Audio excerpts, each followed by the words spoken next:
So for the new Torchlight Infinite season, I started with the new character Bing. And the way he works is basically throw bombs. I'll show you a quick run here now to show you what the clearing looks like.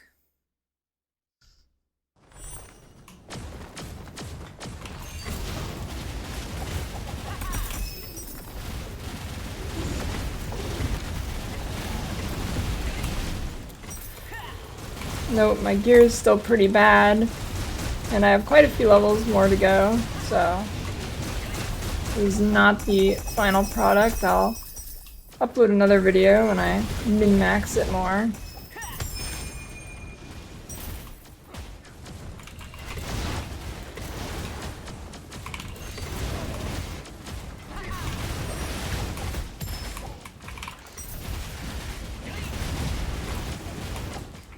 Basically, you just run, throw your bomb at the pack, move on to the next one.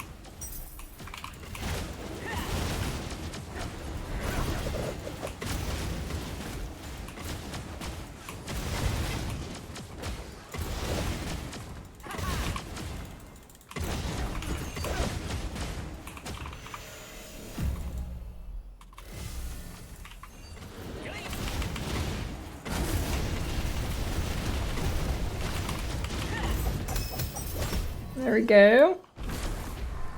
You think I'll get something good? Maybe I'll get good RNG because I'm recording a video. Oh, it's pretty good. It's a good start. It's a good start. I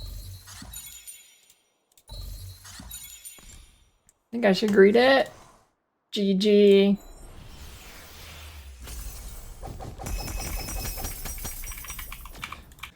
Alright, so here are the hero traits and how the character actually works. So obviously you throw bombs, right?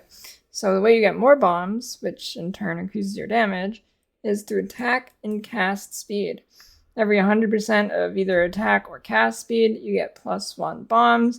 And then every percent below the 100% is just like a chance to throw an additional one. Like say you have 45%, then you'll have a 45% chance to throw an extra bomb.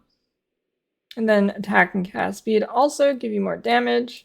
Here on this node, we get movement speed, and we gain something called runaway, which gives you 2% additional projectile damage, and it stacks up to 15.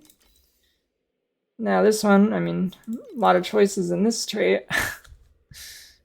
So every one bomb you throw, bombs will deal an extra 24% up to 240%, and it reduces the duration of projectiles, but doesn't really matter on this build. Tactical detonation, what this does is basically the bombs won't detonate manually. Actually, they still kind of do. There's a little bit of a delay. Or you can press the button and they'll detonate automatically. And then gives you more projectile damage. This one, for every 2% projectile speed, enemies around the bombs will get additional damage taken up to 200%.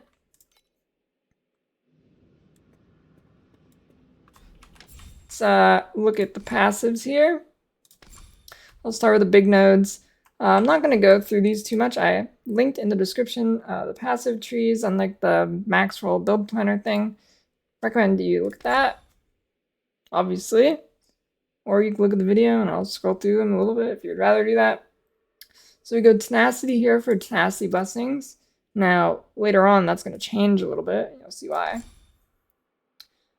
Fueling for damage ignores enemy fire is obviously really good. Here, I will scroll through it here. Let me get a look. All right. The next one we choose is Onslaughter. After our first tree, which is Dynamite. Onslaughter, first one here would be Sacrifice. Now here's what I was talking about the blessings. It changes the effect of the tenacity blessings. Instead of giving us some tankiness, now it gives us attack speed and skill area. Here we go, no loose ends. Get some crit and more damage. Here, I'll scroll through here. And the last tree will be Warlord. Got Rock for +2 tenacity blessings, which equals more damage. And then it is also more fire damage per blessing, so I'm going to try and stack those, obviously. And then here I would choose Focus Strike. True Flame might be also kind of nice for just doing regular maps, but probably going to want to go with Focus Strike. Here, I'll scroll through here. It's not complete though. The thing in the description will have more of a complete thing. This stuff, I haven't gotten too much with it yet, but just when I get it, stuff like this, projectile speed, crit, tag and cast speed. Also, I do plan on going strength stacking. I already kind of am. So gonna want to get strength on these. I got strength on this one, but so what strength stacking gives us, basically damage and defense. I'll get a little bit more into it. Here we got +1 fire damage per 50 strength.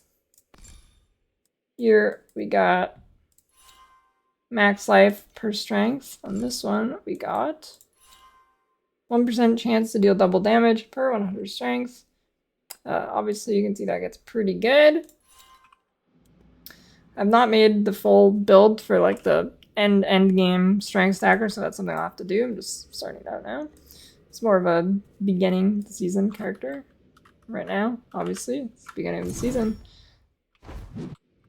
All right. Next, show you the skill links. Bombard, I have it linked with added fire, wind projectiles, projectile split, elemental fusion, and slow projectiles.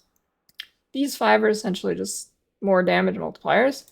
This one, what it does is, if you notice, when I split, it branches out a bunch of times, so it will shotgun and hit the enemy more than once per explosion. As you can see, it keeps going, it throws more explosions hit, more damage.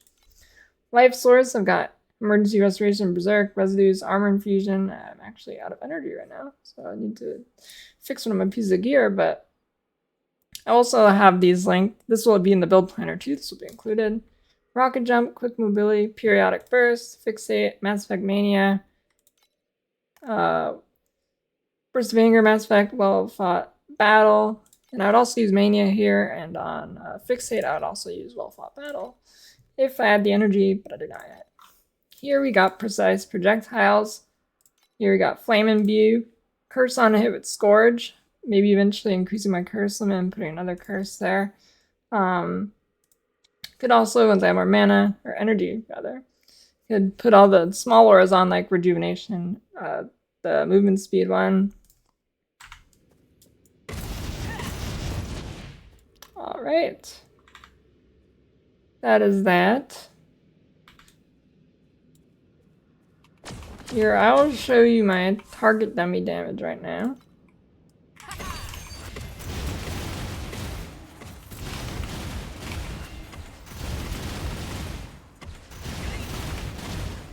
So, not too bad, considering how early this character is. It will scale really hard later, for sure. Get like a big strength weapon. But for starter, definitely really good. It's probably the highest damage starter I've played so far, just as at the complete beginning. I'll show you the gear I have real quick. It's like pretty bad, so area damage, life, elemental damage, crit, some lightning, just get resistance. Using Sky Devour gives me some damage, some stats, and some res. My amulet is really bad. My gloves are pretty bad, just life, a little bit of damage, lightning, res, and strength. Life, res, life, strength, damage. Lots of res on that one. Then I'm using Splendid Feast. I'll probably replace that pretty soon, but to start with, it's pretty good. It gives a good chunk of strength. It converts some of the fizz to fire, so I'm at 100% converted. And it gives 1% of fizz as extra fire per 8 strength, so pretty good as a starter weapon. It's pretty cheap. I think I got mine for like 5 FE, which is like 1 roll on the Lead Mechanic, so pretty cheap to get. That's about it for this character. I will, like I said, I will make a follow-up video to this when I got it more well-rounded. So be on the lookout for that. But for now, that is about it.